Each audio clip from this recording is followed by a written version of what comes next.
저는 경기도 광명에 사는 30대 중반의 여자입니다. 저는 무려 8년이나 사귄 남자친구와 파혼했어요.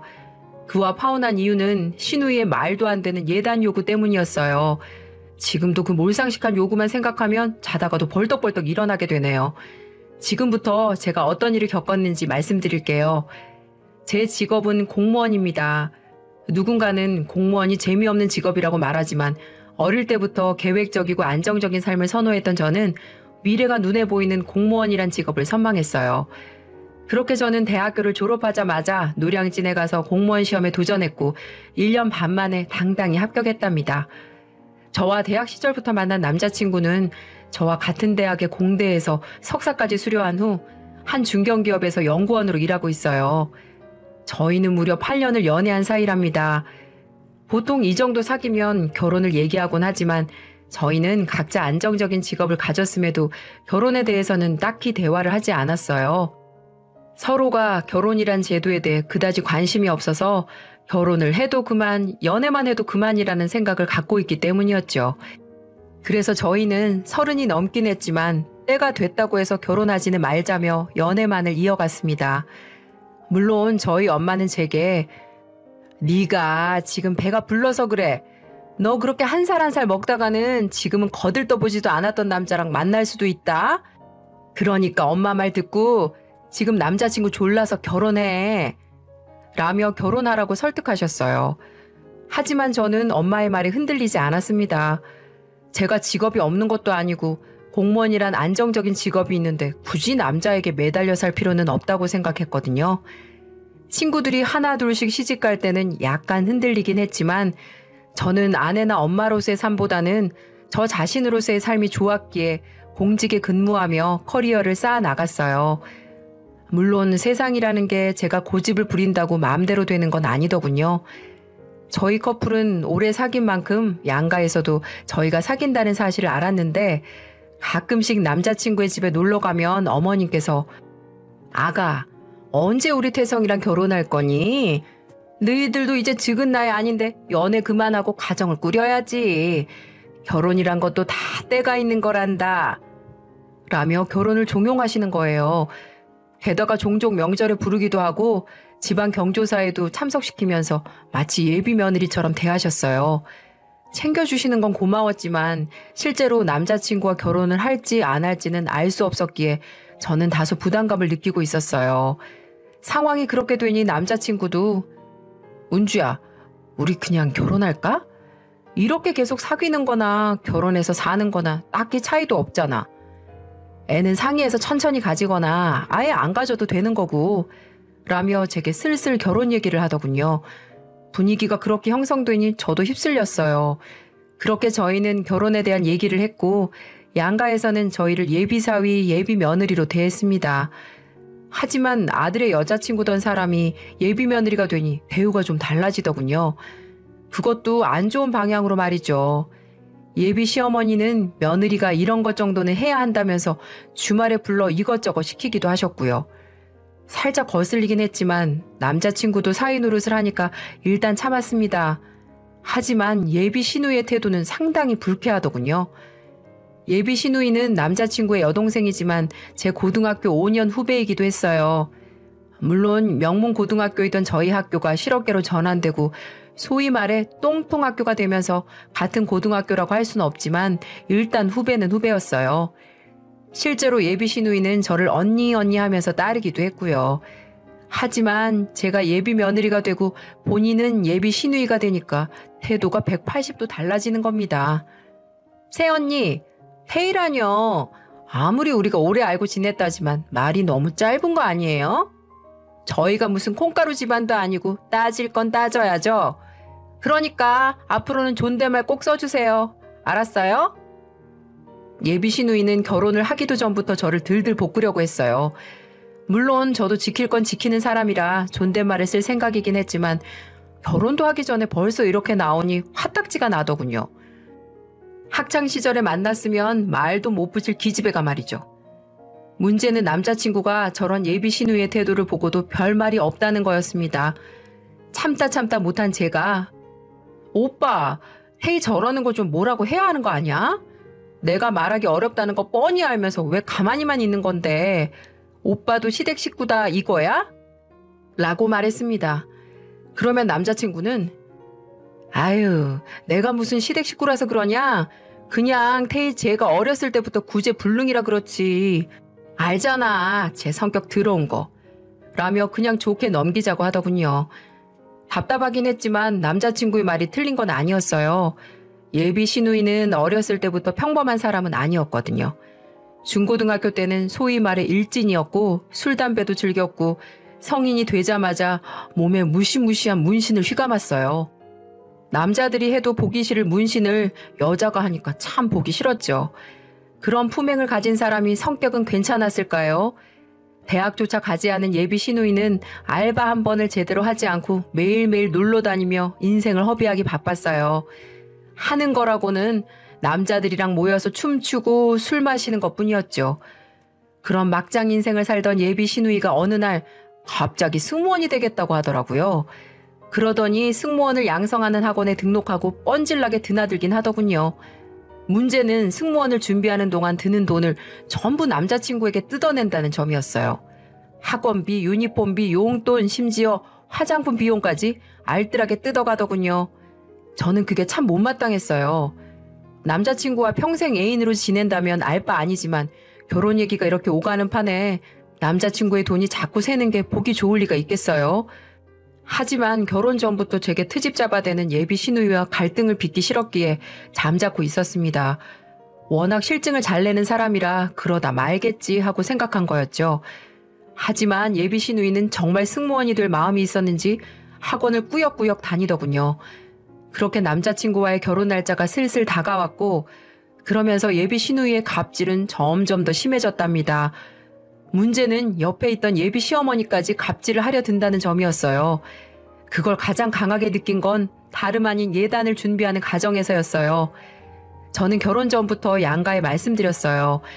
만약 결혼을 한다면 결혼에 관한 허례허식들을 최소화하겠다고요. 그중에는 당연히 예단이 포함되었고 저는 불필요한 예단을 하지 않겠다고 못 박았어요. 예비 시어머니 역시 아유 그럼 당연하지. 내가 그렇게 꽉 막힌 사람인 줄 아니? 누가 요즘 예단 챙긴다고. 다 필요 없으니까 그냥 몸만 들어오면 된다. 라고 하셨어요. 하지만 결혼식 날짜가 슬슬 다가오자 태도가 변하셨어요. 요즘은 어떤 예단을 한다더라. 이불은 촌스럽고 명품 가방처럼 실속 있는 걸 한다더라 등의 말을 흘렸거든요. 그 말을 듣는데 얼마나 사람이 간사한지 깨달아지더군요. 마음 같아선 이제라도 결혼을 얻고 싶었어요. 하지만 저는 돈으로 갈등을 막는 거라 생각하며 화를 참았습니다. 하지만 억눌러 참던 제 화가 폭발한 적이 한 번 있었어요. 그건 다름 아닌 예비 시어머니의 생신을 석 달 앞두었을 때였습니다. 예비 시누이는 제가 동사무소에서 열심히 근무하고 있는 와중에 전화를 걸어 새언니, 우리 엄마 생신 선물 뭘로 할 거예요? 라고 묻더군요. 저는 일하는 중에 전화해 선물에 대해 물었다는 것에 한 번, 그리고 생신이 3개월이나 남았는데 벌써 선물에 대해 물어본다는 점에 또 한 번 놀랐네요. 그래서 저는 아직 생신이 많이 남았으니 생각해보고 결정하겠다고 했습니다. 그런데 예비 시누이는 그 다음날 또다시 근무 중에 전화해서 생신 선물에 대해 물어봤어요. 저는 그제야 좀 예비 시누이의 마음을 알겠더군요. 아, 얘가 지금 원하는 게 있구나. 예비 시누이가 원하는 생신 선물이 있다는 걸 깨달은 저는 이 피곤한 통화를 끝내기 위해 원하는 선물이 있냐고 물었죠. 그러자 예비 시누이는 기다렸다는 듯이 제 생각에는 너무 과하지도 않고 초라하지도 않는 게 좋을 것 같아요. 라고 말하더니 자기가 받은 가방이 있다며 링크를 보내더군요. 예비 시누이가 보내준 링크로 들어간 저는 깜짝 놀랐어요. 가방의 가격이 후덜덜덜 120만 원이었거든요.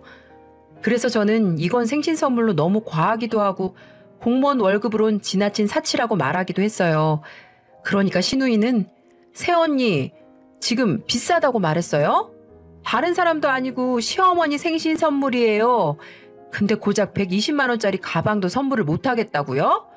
새언니 지금 결혼할 생각이 있기나 하세요? 라고 하더군요. 심지어 연구한 남자친구와 결혼하려면 이 정도는 기본으로 해야 하는 거라면서 훈수까지 두더군요. 기가 찼습니다. 막말로 의사나 변호사도 아니고 연구원이면서 뭘 그렇게 재나 싶었어요. 직업만 따지자면 제 직업이 그렇게 빠지는 것도 아니었고요. 이건 선을 넘어도 한참 넘었다고 생각한 저는 옆자리 선배에게 화장실 다녀온다고 하고 동사무소 밖으로 빠져나갔어요. 그리고 아무도 제 통화를 듣지 못할 곳으로 가서 야, 이태희, 내가 지금 근무 중이라 길게 말 못하니까 한 번에 알아들어. 나는 아까 네가 보낸 120만 원짜리 가방 못해.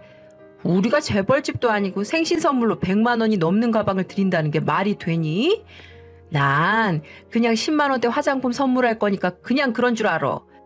정 그 가방 드리고 싶으면 네가 직접 사드리든지 알아서 하고 라고 말했어요. 그러자 예비 시누이는 소리를 버럭 지르며 지금 말 다 했냐고, 그리고 내가 돈이 어디 있어서 그 비싼 가방을 사드리냐고 말하더군요. 그래서 저는 사드릴 능력이 안 되면 그냥 말 것이지 왜 다른 사람 들들 볶아서 선물을 하게 만드냐고, 효도를 할 거면 네가 직접 하라고 했습니다. 그러자 예비 시누이는 자기를 무시하냐며 길길이 날뛰더군요. 예비 시누이는 말이 끊기지 않을 정도로 계속해서 쏘아붙였지만 그 말엔 아무런 논리도 없었어요. 무능력함을 포장하기 위해 언성을 높이는 것에 불과했거든요. 퇴근 후 남자친구를 만난 저는 이 사실을 알렸어요. 그러자 남자친구는 예비 시누이를 감싸며 뭐 그런 걸 가지고 말싸움을 했냐고 사과하라고 하더군요. 그래서 저는 뭐? 그러면 정말 그 비싼 가방을 사드리란 말이야? 내 벌이에 그게 말이 돼? 그리고 결혼하기도 전에 120만 원짜리 사드리면 앞으로는 대체 얼마짜리를 사드려야 해? 라고 따졌죠. 그러자 남자친구는 딱히 할 말이 없는지 웅얼거리더군요. 하지만 끝까지 예비 시누이 욕은 하지 않았어요. 분명 연애 시절에는 철부지 여동생의 욕을 매일같이 하던 사람인데 결혼을 앞두니 조금의 비판도 하지 않는 거예요. 저는 그런 남자친구와 예비 시댁 식구들을 바라보며 조금씩 불안감을 느꼈어요. 그리고 지금이라도 도망쳐야 하는 거 아닌가 하는 고민을 했습니다. 그렇게 결혼식을 3개월 앞두었을 때 일이 터졌어요. 평일 내내 근무를 하고 토요일에 늦잠을 푸지게 자고 있는데 핸드폰이 울리는 거예요. 누군가 싶어 화면을 봤더니 예비 시어머니인 거 있죠. 전화를 받아보니 할 얘기가 있다며 점심을 같이 하자고 하시더군요. 거절할까 했지만 남자친구와 결혼하면 자주 볼 사이라 저는 짜증을 억누른 채 약속 장소로 나갔습니다. 그곳에는 예비 시어머니뿐 아니라 예비 시누이까지 함께 있더군요. 예비 시누이와 생신 선물 문제로 다투었던 저는 인사도 없이 자리에 앉았어요. 그러자 예비 시어머니가 먼저 입을 여시더군요. 이제 몇 개월 후에 결혼하면 한 가족이 되는 거나 마찬가지인데 이렇게 지내서야 되겠니? 그래서 식 올리기 전에 풀라고 자리 만들었다. 그러니 괜히 결혼식 분위기 망치지 말고 여기에서 다 풀고 가자꾸나. 예비 시어머니의 말씀이 떨어졌지만 저와 예비 시누이는 아무런 말이 없었어요. 자존심 탓에 먼저 사과를 하고 싶지 않았던 거죠. 잠깐의 정적 후 먼저 입을 연 건 저였어요. 그래도 제가 언니니까 먼저 사과하기로 했죠. 아가씨, 그때 일은 미안했어요.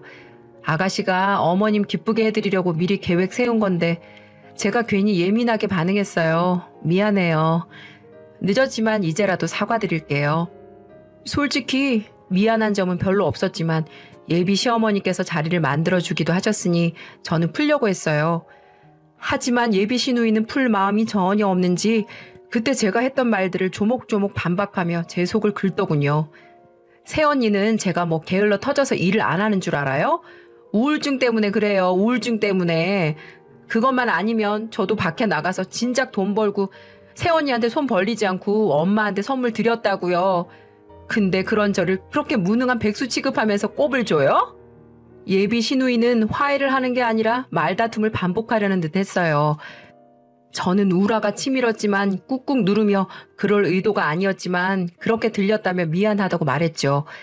그렇게 몇 마디를 더 쏘아붙이던 예비 시누이는 갑자기 미안하면 나 문신 좀 지우게 돈 좀 보태주든가요. 갑작스러운 말에 뻥찐 저는 무슨 말이냐고 물었죠.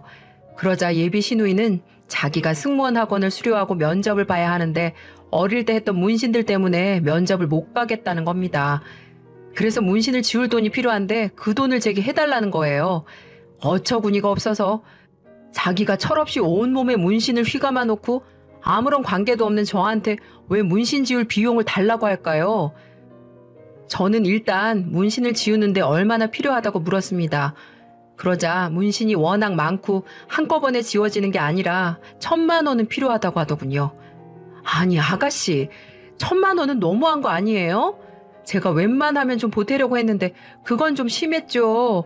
어떻게 저한테 1,000만 원을 달라고 하세요? 저는 돈 빨아먹는 거머리 같은 예비 시누이를 떼어내기 위해서라도 문신 제거 비용을 좀 주려고 했어요. 인심 써서 200~300 정도는 예상했었죠. 그런데 1,000만 원이라니? 아무리 마음을 넉넉하게 먹는다고 해도 그건 아니었어요.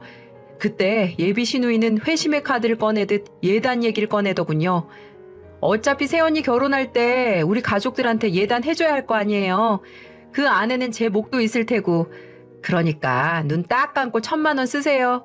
혹시 알아요? 제가 잘 나가는 승무원 돼서 의사라도 물어올지.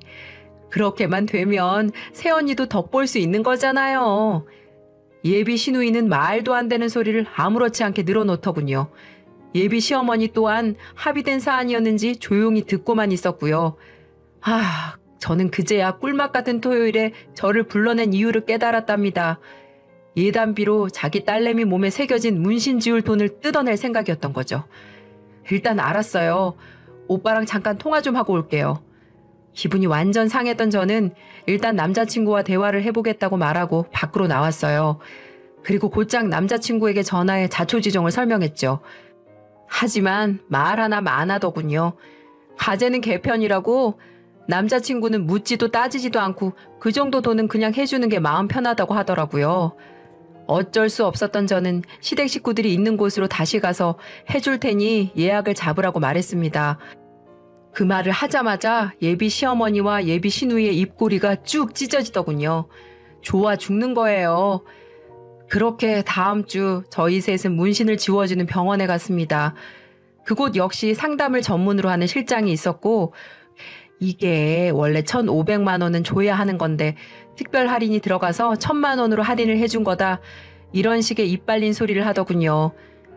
근데 그때 같이 일하는 동사무소 직원이 전화가 오는 겁니다. 그래서 저는 시누이에게 카드를 넘기고 밖으로 통화를 하기로 하고 나왔어요. 그런데 잠시 후 결제가 되었는지 핸드폰에서 청량한 알림 소리가 나더군요. 12개월 할부로 잘했나 확인하려던 저는 깜짝 놀라고 말았어요. 1,000만 원이 써 있어야 할 금액란에 무려 1,500만 원이 적혀 있었거든요. 깜짝 놀란 저는 병원으로 뛰어 올라갔어요. 그러자 예상했다는 듯 예비 시어머니와 예비 시누이가 실실대며 웃고 있는 겁니다. 저는 곧장 왜 1,000만 원이 아니라 1,500만 원인지 물었어요. 그러자 예비 시누이가 애교를 잔뜩 부리더니 아우 에이 새언니, 결혼식 때 오빠 친구들도 오는데 그냥 갈 수 없잖아요. 그래서 피부관리 코스 몇 개 추가로 더 결제했어요. 괜찮죠? 라고 하더군요. 그 말을 듣는데 이성이 툭 끊겼습니다. 본인 결혼식도 아닌 주제에 남의 돈으로 500을 말도 없이 긁었으니까요. 화가 난 저는 제게 찰싹 달라붙은 예비 시누이를 확 밀쳐버리고 피부과 실장에게 갔어요. 그리고 모든 결제를 취소해달라고 했죠. 그러자 예비 시누이가 득달같이 달려와 새언니 지금 뭐 하는 거예요? 그걸 왜 취소해요? 라고 하더군요. 하지만 저는 무시하고 얼른 취소나 해달라고 했죠. 시누이는 알았어요. 미안해요. 그러니까 문신 제거는 놔두고 피부관리 코스만 취소해요. 그러면 되잖아요. 하지만 저는 전부 취소해달라고 했어요. 그러자 예비 시어머니가 제 팔을 붙잡고는 너 지금 뭐 하는 거니? 너 우리 태성이랑 결혼 안 할 거야? 만약 너 이거 취소하면 결혼 안 시킨다? 라고 하더군요. 그래서 저는 아줌마 분위기 파악이 안 돼요? 나 지금 그거 각오하고 취소하는 거야 라고 했습니다. 저의 차가운 반응에 놀란 두 사람이 격앙된 목소리로 쏘아붙였지만 저는 결국 결제 취소를 받은 후 병원을 벗어났어요. 소식을 들은 남자친구는 저희 집에 득달같이 찾아오더니 서은주, 너 오늘 병원에서 난리 쳤다며? 우리 엄마랑 태희한테 막말까지 하고 너 지금 뭐 하는 거야? 너 미쳤어? 라고 하는 겁니다. 그래서 저는 미쳐? 미치긴 내가 왜 미쳐? 미친 건 너희 엄마랑 여동생이지? 라고 소리쳤습니다. 남자친구는 뭐? 너 지금 말 다 했어? 라고 하더군요. 그래, 말 다 했다. 내가 뭐 틀린 말 했어? 예비 며느리 예뻐할 줄은 모르고 어떻게든 돈이나 뜯어내려고 하는 것들이 미친 게 아니면 뭐야? 아, 미친 게 아니라 거렁뱅이들인가? 라고 받아쳤답니다. 그러자 남자친구는 저를 때리려는 듯 손을 휙 들더군요. 하지만 저는 쫄지 않고 이제 치려고? 쳐! 뭐해? 당장 치라고! 하며 얼굴을 들이밀었어요. 하지만 남자친구는 결국 저를 때리지 못하고 집으로 돌아갔습니다. 일주일이 지나자 시댁 식구들은 태도를 완전히 바꿨어요. 저를 줬다 빼앗는 쓰레기로 매도하던 예비 시어머니와 예비 시누이는 예단비라도 받아먹을 생각이었는지 사근사근한 목소리로 제게 전화를 해서는 미안하다며 화 풀라고 하더군요. 하지만 전 절대 그럴 수가 없었죠. 싫은걸요? 이미 기차 지나갔어요. 이렇게 기본도 모르는 염치 없는 집안이랑은 제가 손절입니다. 무슨 개나 소나 다 아는 영권 아들 둔 주제에 돈 밝히기는. 그리고 당신 아들 영권 직업은 언제든지 잘릴 수 있지만 전 이 나라 대한민국 공무원이라고요. 아시겠어요? 그리고 신우한테는 그 그지같이 그린 흑장미 문신 평생 간직하고 잘 살라고 하세요. 어차피 어머니는 그 문신 지워줄 능력도 안 되시잖아요. 신우이는 개차반 인생이고 얼굴도 돼지같이 생겨갖고 아유 누가 데리고 갈련지는 모르겠네요. 하나밖에 없는 영권 아들은 사리 구별도 못하는 똥멍청이고 아유 제 인생 조질 뻔했는데 미리 알게 해줘서 정말 고마워요. 라고 하고는 전화를 일방적으로 끊어버렸죠. 그랬더니 또 바로 전화가 오더라고요. 야! 이런 싸가지를 어디 밥 말아 먹었나? 어디 CM이 될 사람한테 먼저 전화를 끊고 있어. 어머! 어떻게 아셨을까? 저 원래 학교 다닐 때 별명이 싸가지였어요. 그러니 끊을게요. 뚝! 그리고 문자 한 통을 더 보내줬어요. 김정자 씨, 저 당신 아들하고 파혼합니다. 그러니 질척거리지 마세요. 정말 속이 뻥 뚫리듯 통쾌했답니다.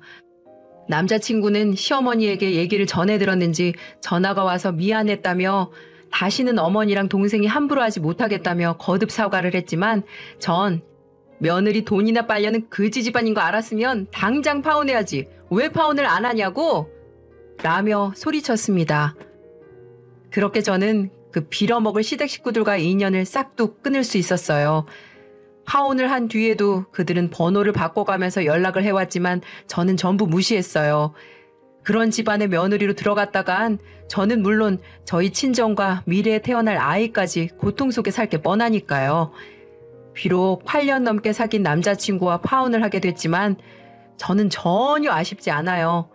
오히려 조상님이 결혼 전에 나를 구했구나 이런 생각뿐이라니까요. 이제는 직장 다니며 제가 하고 싶은 거 다 하고 제 자신에게 투자를 많이 하려고 합니다. 요즘 이런 생각이 많이 들더라고요. 제가 병들고 죽으면 무슨 소용인가 이런 생각 말이에요. 그래서 이럴 때일수록 제 자신을 가장 아끼면서 소중하게 여기며 하고 싶은 거 다 하고 살아야겠다는 생각이 드는 요즘이네요. 이 사연 들으시는 모든 분들 항상 건강하시고 제 긴 사연 지금까지 함께해 주셔서 감사합니다.